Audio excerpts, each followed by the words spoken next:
Hello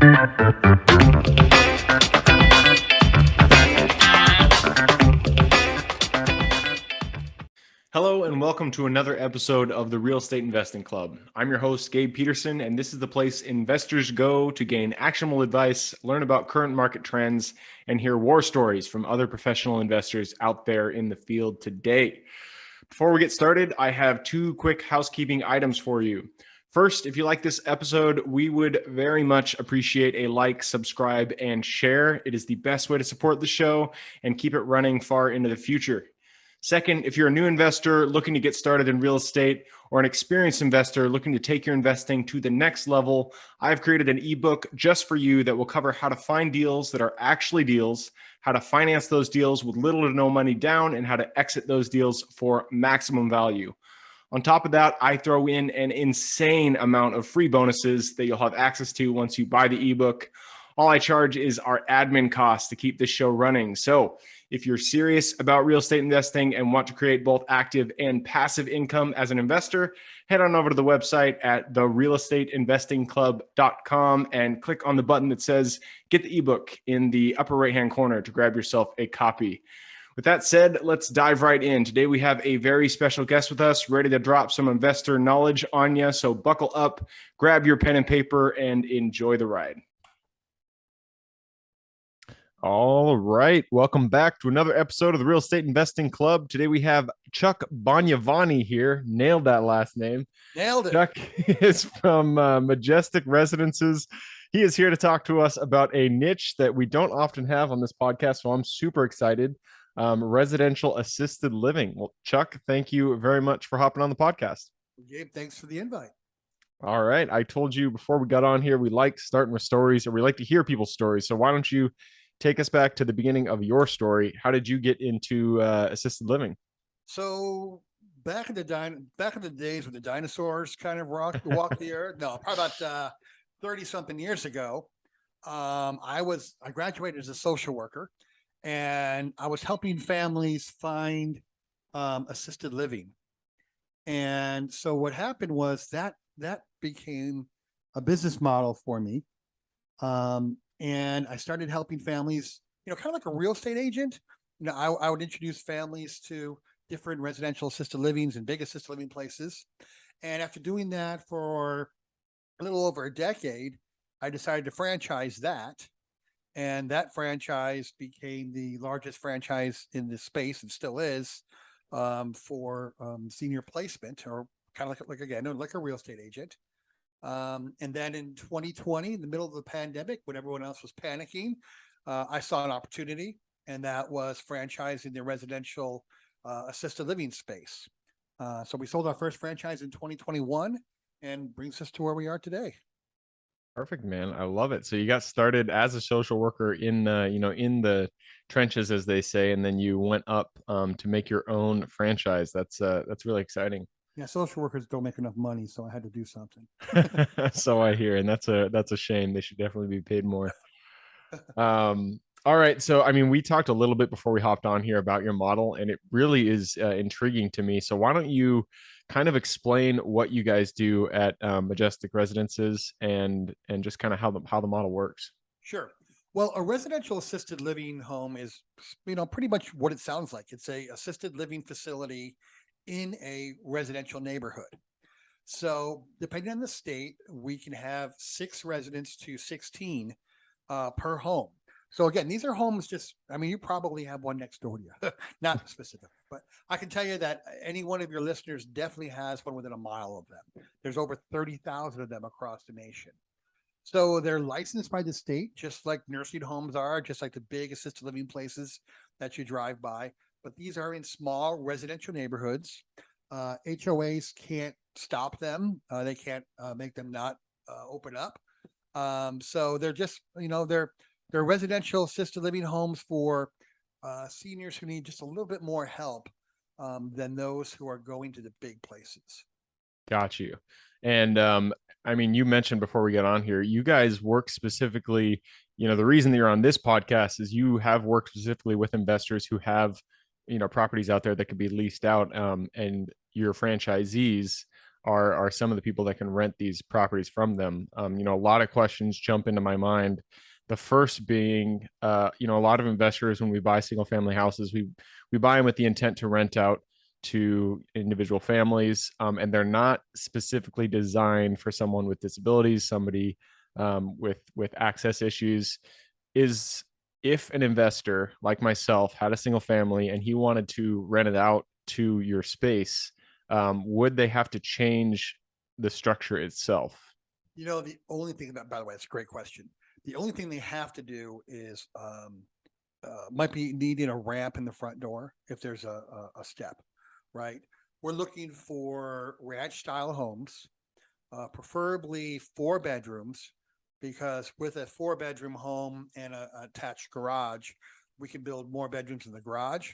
We could maybe change a dining room into a bedroom. So out of a 4-bedroom house, you can actually get 10, maybe more residents in that home, because some of the rooms are semi-private also. So as far as like there's really minimal ADA requirements, and actually any kind of upgrade or reconstruction is really between the franchisee and the investor. So Yeah, I and have some that was cases. going to be my next question Yeah. is it essentially triple net when you between the Yes. franchisee and the house owner, Yeah. or Yeah. sorry. It's essentially triple net. And, we look at, that magic 1% or so for lease. So if we Okay. buy the home for 600,000, it's $6,000 for the lease, triple net, definitely. Got you. Okay. So that was my next question is how does rental rates compare?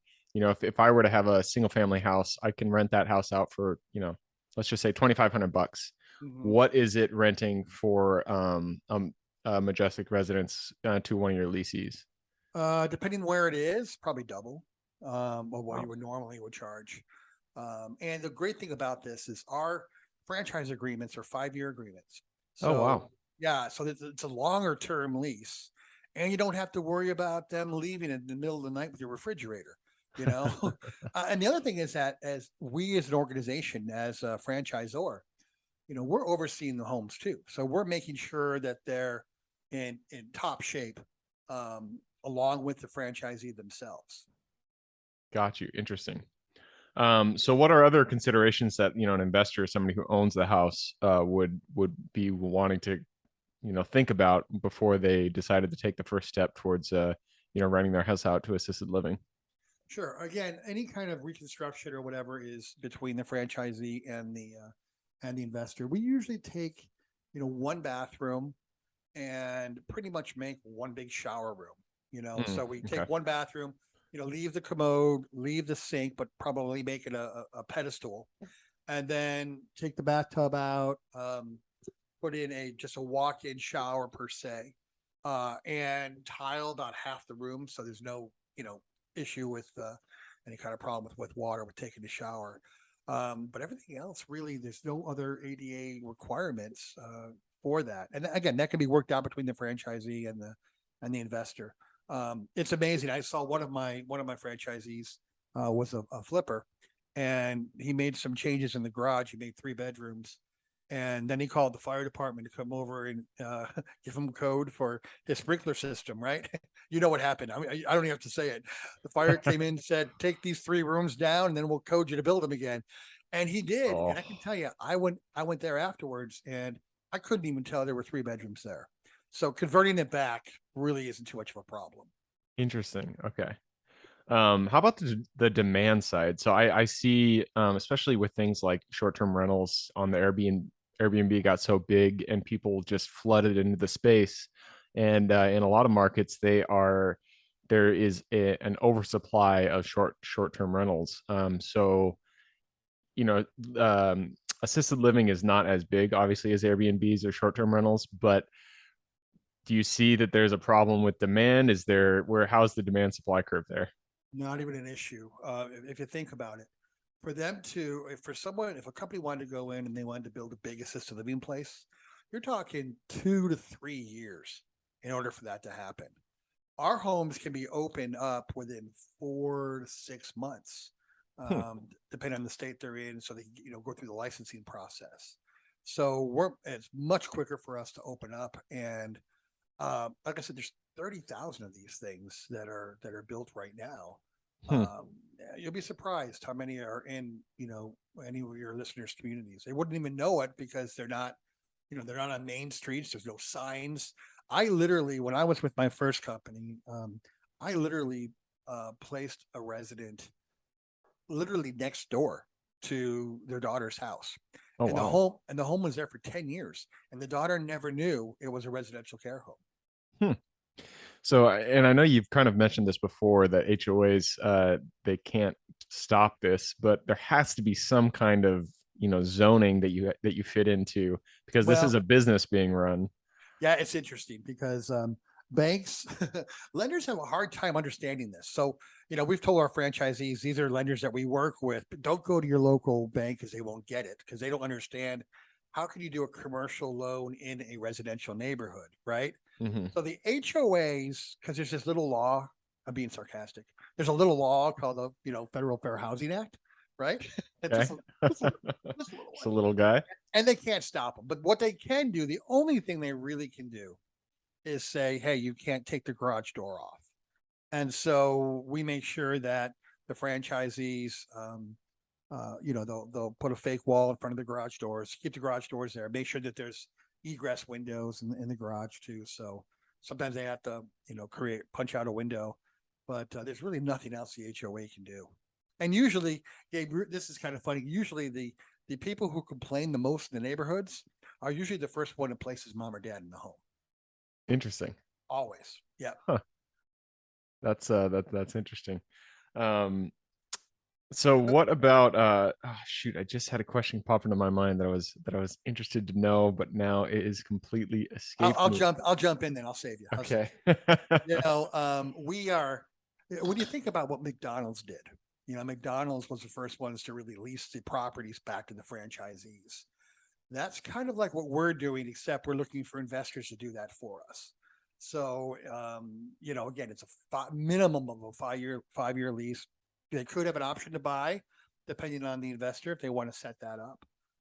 But I think it's a huge opportunity, you know, especially right now. It's a great opportunity for investors because it's high rent and long term. Yep. Yeah, that makes sense.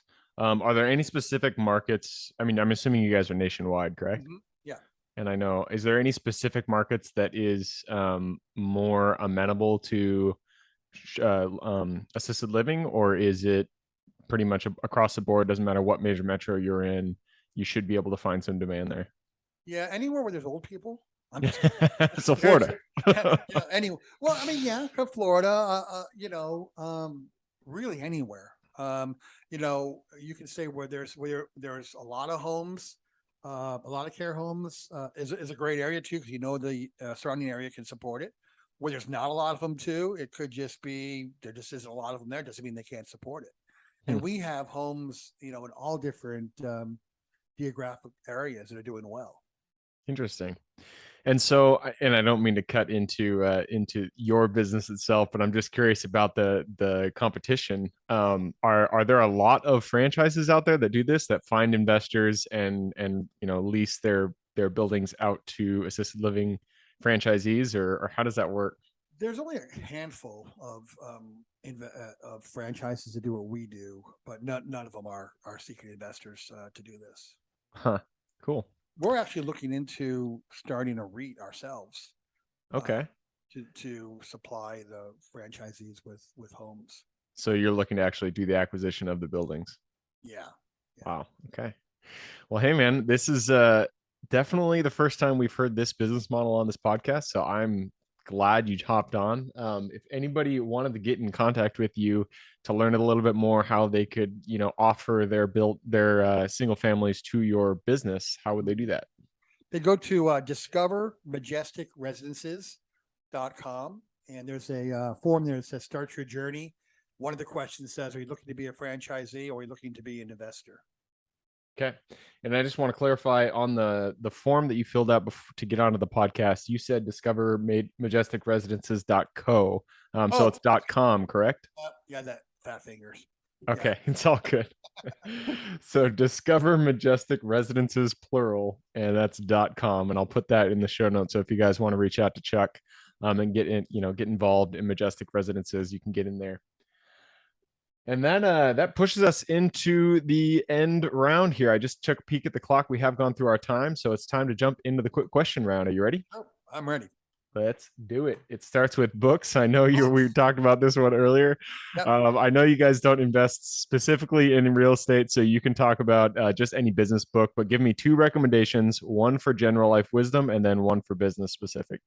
The Obstacle is the Way. I don't know who wrote it. Yeah, that is a really good one. Great book, and I wasn't prepared for 2, so I'm kind of thinking in the other one. Wow.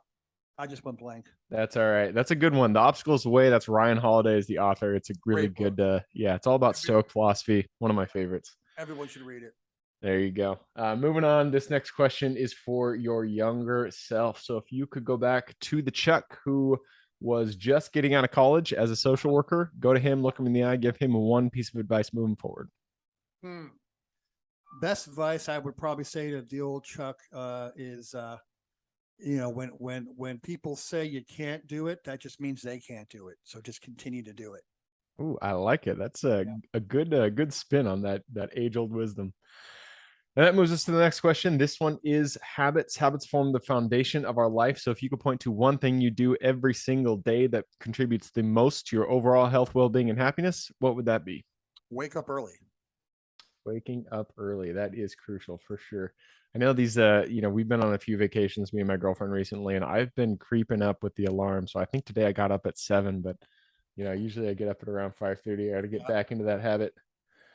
All right. And that moves us to the next question. This one is, I'm going to ask this question anyway. I know you guys don't buy buildings, but I'm going to, the question is, United States, it's a very big place, which means there's a lot of opportunity out there. Which metro are you most excited about expanding in for your business today? Actually, internationally is a big one for us. We do have a home that will be opening in Dominican Republic in the fall. Oh, wow. But as far as the states go, Florida, just because there's such a need there. There's a lot of homes there, don't get me wrong, but there's a lot of homes that aren't to our standards. So Florida's a big one for us. Gotcha. Florida. And there's a lot of old people there. Mm-hmm. All right. And that moves us to tools. Tools, they are the backbone of every business. So if you could point to one tool, and we're talking software tools, what is the software tool that you could not live without? We have a CRM that we use called Pipedrive. Pipedrive. That definitely helps us keep everything organized from our sales perspective, but also through our client perspective also. Gotcha. Pipedrive is a good one. I used that before. And that wraps it up, but I did want to ask one more question. I'm sure people might have missed it earlier, but what is the criteria that you look for in the buildings again, if somebody wanted to get invested? Yeah, ranch style homes, preferably with an attached garage and at least 4 bedrooms to start with. Some states, for example, California, the limit is 6 bedrooms. So, a 3-bedroom with an attached garage, we could probably make into enough room for 6 residents. Cool. So ranch style, attached garage, and 4 bedrooms. What about bathrooms? Bathrooms don't matter as much as because we're going to make one big bathroom for showering. You know what I mean? So a lot of our residents, they don't need their own private bathroom because we don't want them getting up at night anyhow by themselves. That makes sense. Actually makes dollars. Good point. All right. Well, that wraps it up. Again, I appreciate you hopping on the podcast. And that's it. Thank you very much. Thank you. Absolutely. And for everybody who's here with us today, thank you guys for showing up. You are the reason we do this. So if you guys have any questions whatsoever, reach out to me, Gabe at the realestateinvestingclub.com. Other than that, hope you guys have a great week. Keep rocking real estate, and I look forward to seeing you on the next episode. Thank you for joining us for another episode of the Real Estate Investing Club. I hope you guys enjoyed the episode as much as I enjoyed putting it on, and we're able to pull some actionable advice that you can apply in your own investing today in the field. Before you go, we have a gift for you. If you're a new investor looking to get started or an established investor looking to take your investing to the next level, I've created an ebook just for you, available on our website. This ebook will cover how I was able to create both active and passive income in real estate with very little money to start with. In it, I will address the 3 most often cited obstacles new and veteran investors run into by showing you how to find deals that are actually deals, how to finance a deal with little to no money down, and how to exit those deals for maximum value. And if you get the ebook today, I am throwing in a bundle of bonuses, 7 of them to be exact. The first one will be the off-market lead generation blueprint, which will take you through the exact systems and processes we use to generate off-market leads like clockwork, which is the most important skill when it comes to creating wealth in real estate. The second bonus is the A to Z REI systems and vendors guide, which will allow you to peek under the hood of our business and see the exact tools, systems, and even the vendors we use to see the success that we do. And the third bonus is the top 100 best performing keywords pack, which will give you the exact keywords we use to target motivated sellers online using PPC ads. The fourth bonus is our contracts bundle for wholesaling and renting real estate, which will give you access to all the contracts we use in the field to execute all different types of transactions. After that is the Investors Quick Analysis Calculator and Offer Tool, which will allow you to quickly calculate whether a deal is an actual deal and will allow you to create an offer automatically from those calculations. This is a lot of bonuses that I said. I'm just going to keep going down the list. Number 6 is the Investors Daily Success Tracker, which is a tracker you can use to ensure you are taking the right actions day in and day out to reach your financial goals in real estate. And the last bonus is the Wholesalers Template for Quick Assignment Cash, which will give you the templates we use to present our wholesale deals professionally and efficiently to our buyers. Whew, that is a bundle. So it's a mouthful. You get all of those bonuses for free when you download the ebook. All we charge is the admin cost to run the show. So if you're interested in the ebook and the bonus bundle, head on over to the website at therealestateinvestingclub.com. Click on Get the Ebook Bundle at the top of the page to take advantage of that deal. And with that said, I hope you have a fantastic day, an even better week. Keep rocking real estate, and I look forward to seeing you on the next episode.